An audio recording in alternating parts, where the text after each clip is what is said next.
Installation of a band with a quick release mechanism. You will still need a tool if you decide to install the buckle on your own.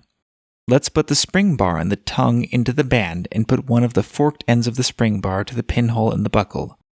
Then use the tool to press down the other end and align it to the other pinhole so that the buckle is installed. Let's gently pull it once to make sure the buckle is well installed.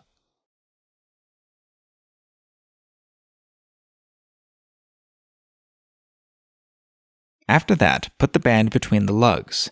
Insert one end of the spring bar into the pinhole in one lug. Then press down the quick release mechanism and align the other end of the spring bar with the pinhole in the other lug, and the installation is done. Many bands are designed with the quick release mechanism, as they are truly easy and convenient to install.